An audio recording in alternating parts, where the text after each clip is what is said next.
Beredar di media sosial unggahan Facebook lama dari Peggy Setiawan, tersangka pembunuhan Vina yang telah 8 tahun buron.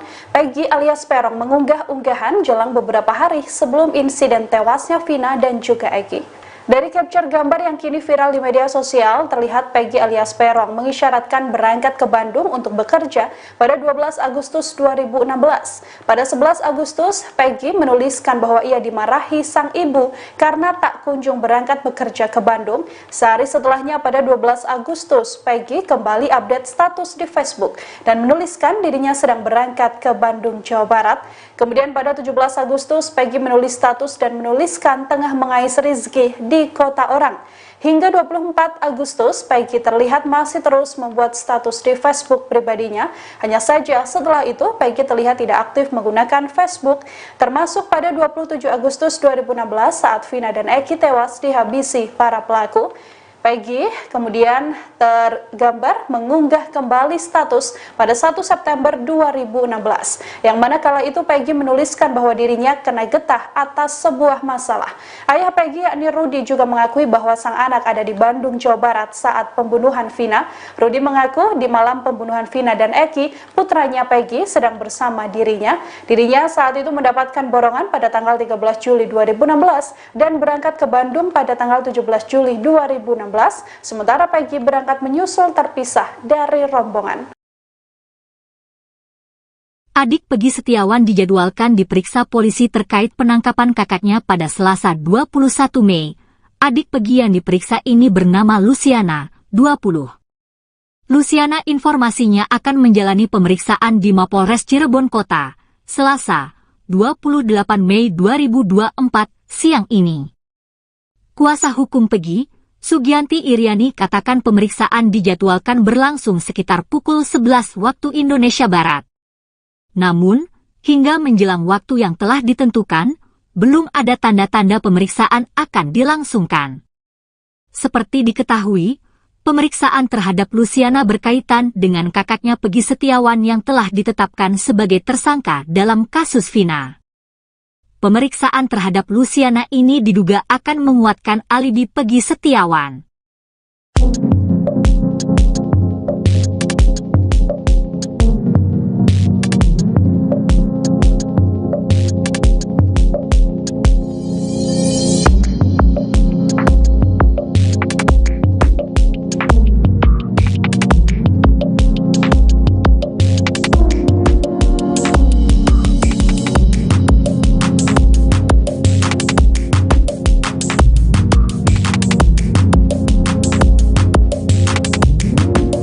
Ternyata Linda kenal Ucil pelaku kasus Vina. Diancam usai kesurupan, wajar dong saya takut. Linda akhirnya membuka sosok Rivaldi alias Ucil, pelaku kasus Vina Cirebon. Linda bahkan mengaku diancam oleh Ucil setelah kesurupan arwah Vina Cirebon. Rivaldi Aditya Wardana alias Ucil atau Andika merupakan satu dari 8 pelaku kasus Vina. Dibanding lainnya dalam isi dakwaan, tindakan Ucil terbilang paling sadis. Dilihat dari isi dakwaan, Ucil yang menusuk dada Eki dan menyabetkan samurai ke kepala Vina. Linda mengaku kenal dengan Ucil. Satu kenal, yang sudah di dalam. Si Rivaldi itu, kebetulan orang situ juga, kata Linda saat diwawancara Deddy Mulyadi. Linda kenal karena Rivaldi merupakan tetangga di rumahnya. Selain itu, Ucil juga merupakan kakak kelas Linda saat SD. Kita ketemu terakhir waktu SD. Waktu SD dia baik orangnya karena masih anak-anak, katanya.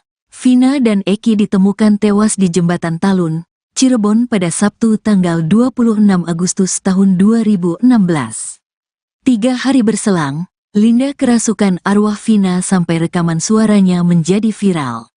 Sejak saat itu Linda mengaku mendapat ancaman dari para pelaku kasus Vina. 2016 begitu kejadian dan viral saya sudah mendapat ancaman, kata Linda.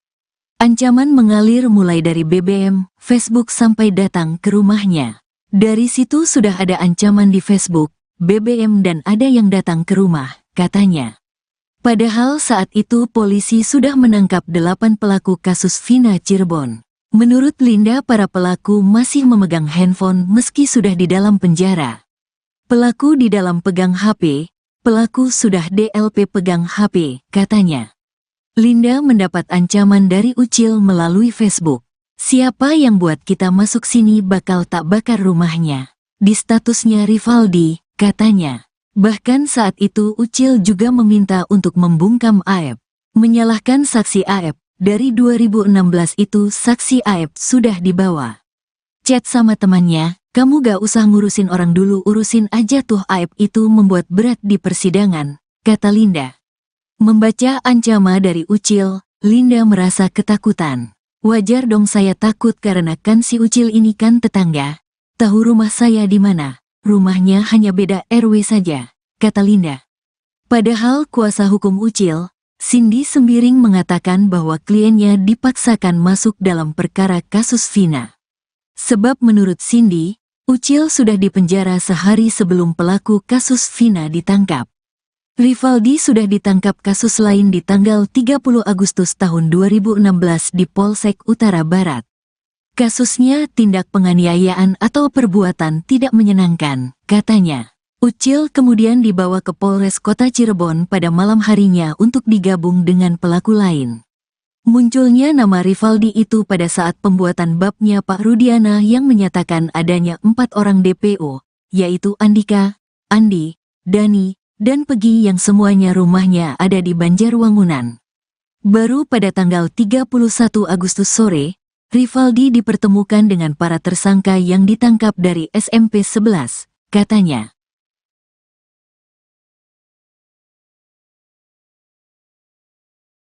Linda akhirnya membuka sosok Rivaldi alias Ucil. Pelaku kasus Vina Cirebon, Linda bahkan mengaku diancam oleh Ucil setelah kesurupan arwah Vina Cirebon. Rivaldi Aditya Wardana alias Ucil atau Andika merupakan satu dari 8 pelaku kasus Vina, dibanding lainnya tindakan Ucil terbilang paling sadis. Terbaru, Linda mengaku kenal dengan Ucil. Ia kenal karena Ucil merupakan tetangganya dan kakak kelasnya saat masih SD. Saat Linda kerasukan arwah Vina sampai rekaman suaranya menjadi viral, ia mengaku mendapat ancaman dari para pelaku kasus Vina. Ancaman mengalir mulai dari BBM, Facebook sampai datang ke rumahnya. Padahal saat itu polisi sudah menangkap 8 pelaku kasus Vina. Menurut Linda, para pelaku masih memegang handphone meski sudah di dalam penjara.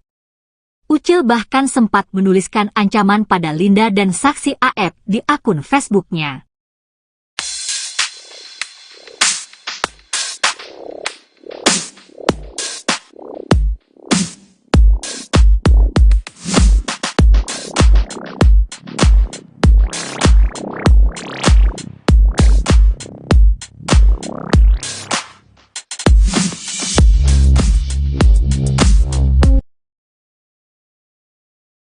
Setelah sempat menghilang usai kisah tragis Vina diangkat ke layar lebar, Linda akhirnya muncul ke publik. Linda yang disebut-sebut sebagai sahabat dekat Vina dan sosok yang kerasukan arwah Vina mendatangi Polres